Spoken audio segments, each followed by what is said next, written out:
Welcome to APTN National News. I'm Dennis Ward. Marcy McGuitch, thanks for being with us. Last Thursday, RCMP began a search in a long-dormant missing persons case in a small British Columbia community. Stanley Peters Jr. went missing 37 years ago. The cops called it a hit and run. One man went to jail for that, but Stanley Peters' body was never found. Rob Smith reported on this story last season for APTN Investigates, and he brings us this update. Sea to Sky RCMP with a forensic team searched this property in Mount Currie, British Columbia, acting on a tip received back in May. Information was recently received in relation to the disappearance of Stanley Peters Jr. That file has been open and ongoing in investigation since 1987 when the missing person report was received, basically just with the goal of bringing Mr. Peters home to his family. It's been almost 40 years. The Peters family never stopped searching for answers, conducting multiple ground searches, speaking to community members, digging into court documents, parsing through the multiple tips they've received over the years. We know a lot of what happened. We know a lot of who was there and what took place. We just don't know of his final resting place. This is where Peters was struck by a vehicle containing 6 youths who had been partying that night. Peters was hitchhiking home. 5 years later, in February 1992, police charged 2 men, Dennis Williams with hit and run. He was convicted and spent 18 months in jail. Lawrence Pascal was found not guilty of obstruction of justice. According to Constable Bomer, even if evidence is found, no further legal action is expected. I believe that there's any other jeopardy involved. This is strictly the missing person investigation that's being addressed here today. Peter's daughters believe there are people in the community who know where the body is buried. At the trial, a witness told the court he saw Peter's body being dragged away from the scene by a person he could not positively identify. Peter's daughter says the family seeks no further retribution, just closure for everyone. My heart is I want everybody to heal, and I want people to be able to move on and let it go, even the ones that know about what happened and feel that they're carrying something.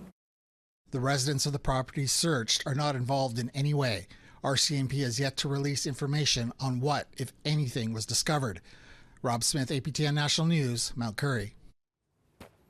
You can read more on that story by visiting our website, aptnnews.ca. This August 17th will mark 10 years since 15-year-old Tina Fontaine was found in the Red River in Winnipeg. Her death sparked national outrage, renewing calls for a national inquiry into missing and murdered Indigenous women and girls. This year, with the help of the Saugeen Anishinaabe First Nation, Tina's great-aunt Thelma Favel is organizing a walk to honor her and all missing and murdered Indigenous peoples. Reporter Sierra Bettens has more. For nearly a decade, Thelma Favel has kept the curtains in her living room drawn closed. She does it to stop herself from looking out the window. In her heart, she's still waiting for her grandniece, Tina Fontaine, to come home. Not a day goes by that she's not on my mind. What would she be doing today? Would she be a mother, or what kind of career would she had? And, just stuff that grandparents wish for their kids. But hers was taken away when she was 15, and she's frozen at 15. Tina went missing in July 2014. On August 17th of that year, her body was found in the Red River, wrapped in plastic and a duvet cover. She was just 15 years old. In Favel's home, portraits of Tina, from school photos to paintings created in her honor, hang on the walls. Recently, Favel began speaking to one of the portraits. I was sitting in my room, and her picture's above my bed. And I was looking at her, and I said, 10 years is coming up, baby. I said, what more do you want me to do? Favel says an intense feeling washed over her, that Tina's spirit wanted her to grant one last wish.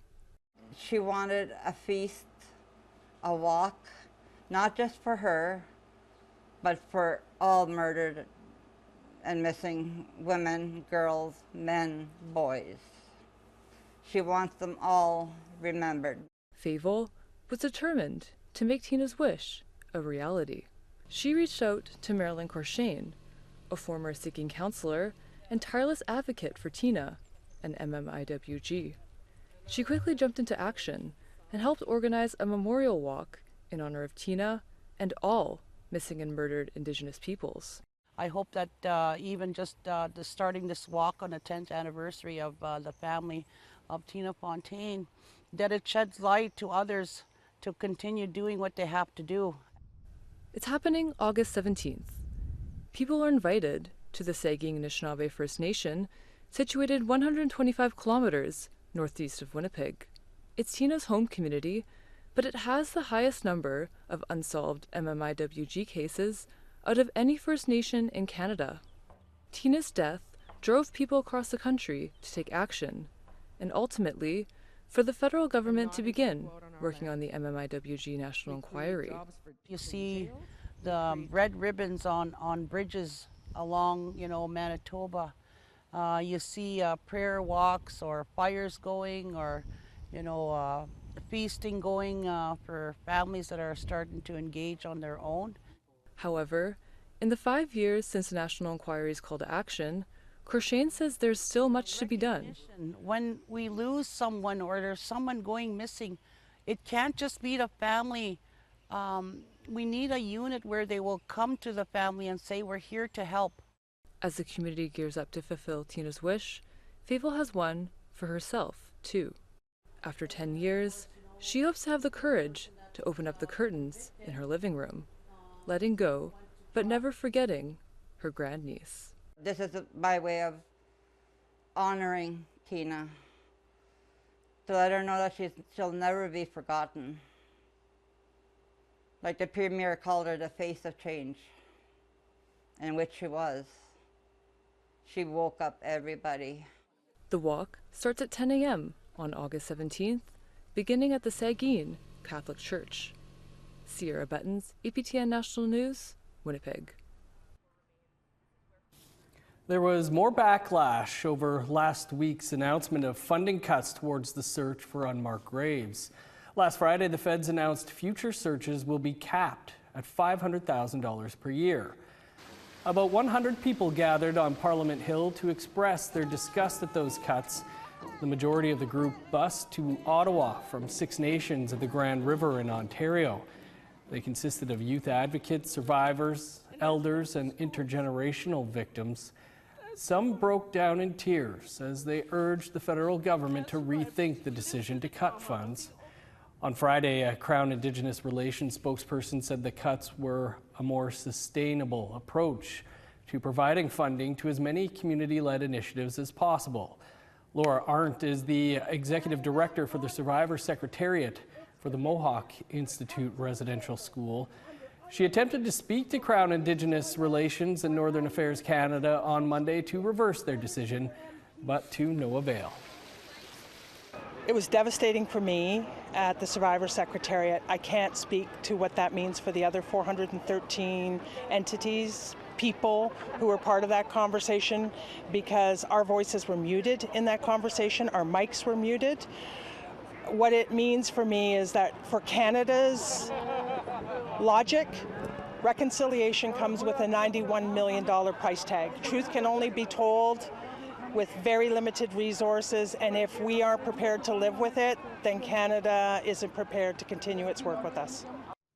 I'd like to hear your thoughts on the changes to funding, or if you have any story ideas or other feedback, here's how you can continue the conversation.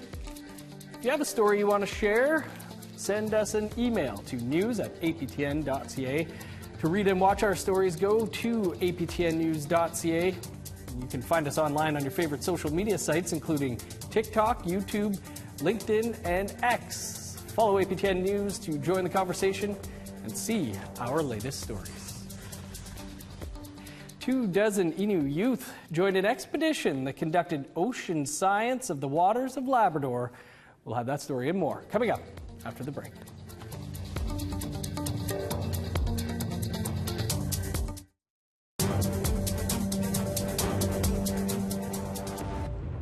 Welcome back. For the last 3 weeks, Inuit youth and community members participated with science on an ocean expedition. They've been surveying Inuit lands and waters off the coast of Labrador. And as Angel Moore reports, it's also been providing career opportunities for the youth. Yeah, that was amazing. That was my highlight. Seeing some Atlantic puffins. Jason Rich is talking about seeing Atlantic puffins off the coast of Labrador. He's one of over 20 Inuit youth participating in the Inuit Nation Winnipeg Ocean Expedition that offers Inuit youth hands-on experience in scientific research and analysis. I was nervous here first coming here, not knowing who is on the ship and who's coming and something like that. But when I see the people, I kind of recognize some people, same faces. It was a great experience for me. The group is traveling on the MV Polar Prince, a former icebreaker. For 1 week, it patrolled the coast of Labrador through the Inuit Nation marine zones, starting at the Shishakshit First Nation through Lake Melville, along the coast to Natwashish and back to Shishakshit. Inuit community members are also on board, including lead guardian Jimmy Nuna. The reason why this is, we're doing this expedition, I guess it's like to find out, what's out there, what's under the water in the Inuit Nation marine zone. So, we can better understand, for future generations, to make decisions on what happens in this zone. The exhibition includes visiting Muley Mountain National Park Reserve, islands, bays, and beaches, with zodiac landings, hikes, data collecting and analysis, and a dip in the water. The research is to establish a baseline marine monitoring and climate change data set, working with Inuit youth to inspire careers in science and reinforce Inuit nationhood. The important thing why we're taking our youth out on this expedition is, to get the youth, outside of the, reservation, outside of the res, to get them to see more of our territory and to see that, and to see the opportunities that are out there, it's things maybe to think about, if they want to further their education, Rich says he is thinking about studying biology so he can become an Inuit scientist. He was inspired by the underwater research during the expedition. I just want to study the rocks under the water. How the walls there, right? The walls, that they look like staircases. That's what I would like to study on the water. It is not just about science. The beauty of the coast was inspirational for Nuna. That's one of the things that I really wanted to see this year was a polar bear, and I got to see a polar bear. We got to see 3 polar bears, so to me that was one of the highlights. And just seeing the landscape, I was just in awe when we go on the land, and I was just in awe just being out on the land. So I was at peace when I was out on the land. This is the second year of the expedition. A third year depends on securing funding for 2025. Angel Moore, APTN National News, Jabuktuk, also called Halifax. This past weekend marked huge events on the Métis calendar. We'll take you to Batoche Days and St. Madeleine Days after the break.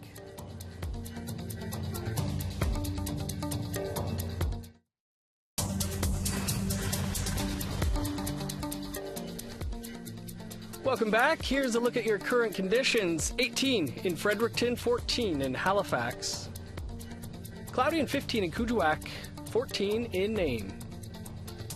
20 in Montreal, cloudy and 14 in Val-d'Or. 19 in Sault Ste. Marie and in North Bay. 17 in Thunder Bay, cloudy and 16 in Sioux Lookout. Sunny and 16 in God's Lake. 17 under the sun in Norway House. 19 in Winnipeg, Brandon, and Dauphin.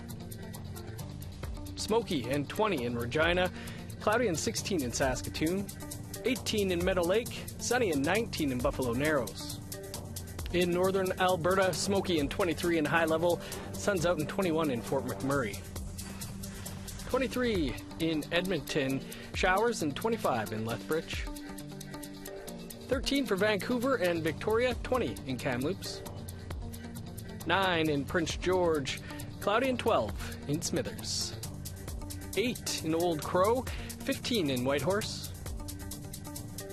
Smoky and 19 in Yellowknife, smoke and 20 for Wrigley.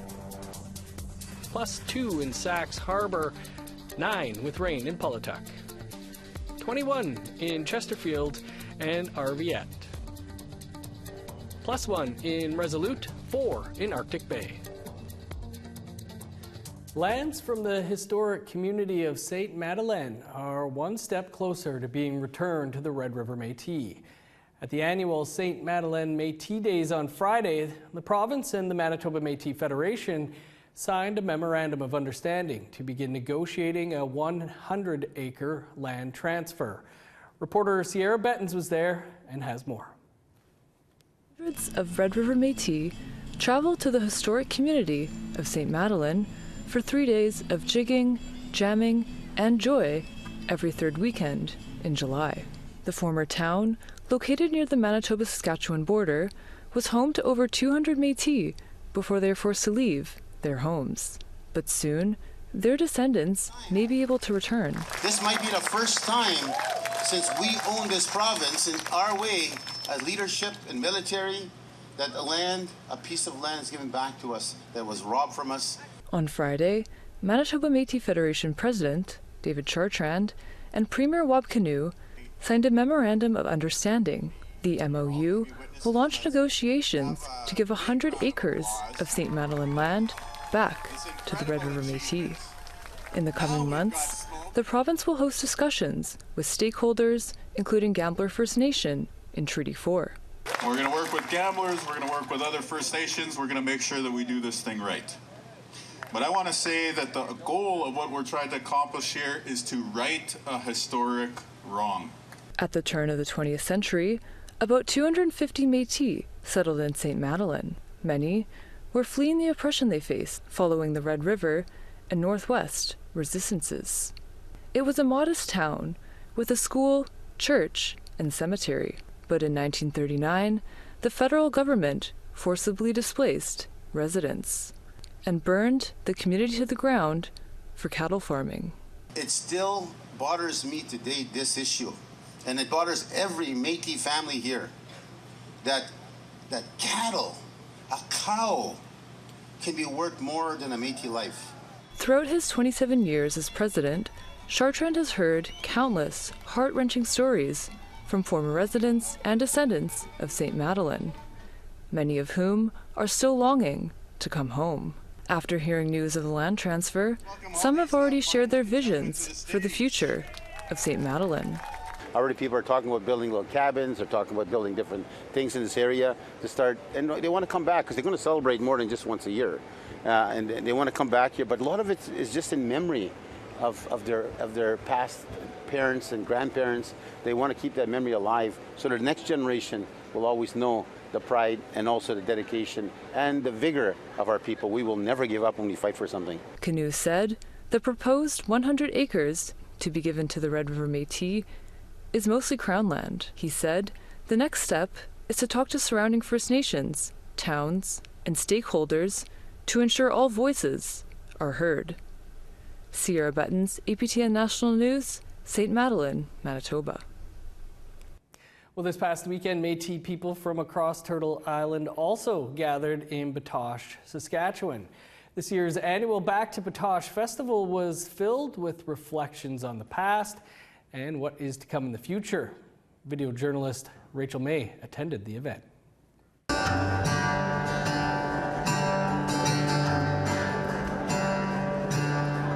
Welcome to the top of the range. Métis from across the country came to the site of the Battle of Batoche, where the last significant battle of the Northwest Resistance took place. Métis musician J.J. LaValle debuted his new song at the opening ceremony of the Back to Batoche Festival, which celebrates the historic land. The battle was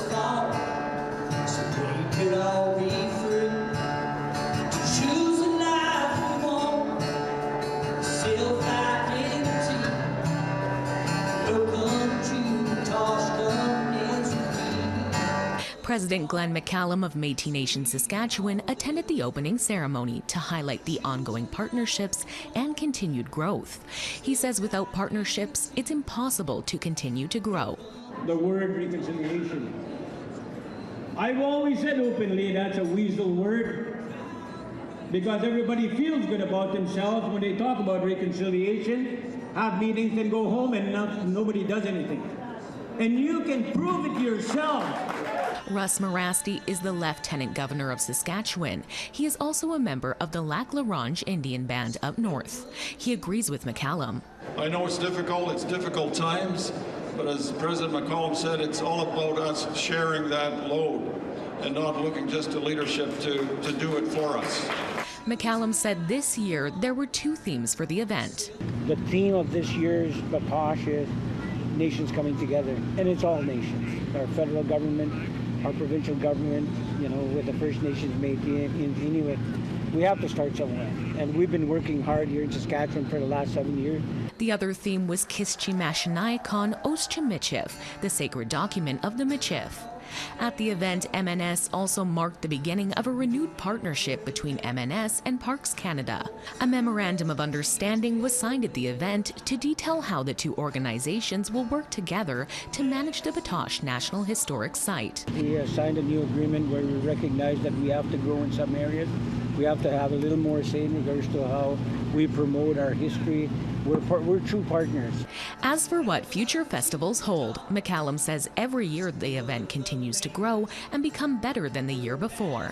It's amazing, plus it feels good that we're doing the right thing to be able to be inclusive of everyone, not only Métis, but First Nations people and non-Indigenous people, to be able to be a part of that history. Rachel May, APTN National News, Saskatoon.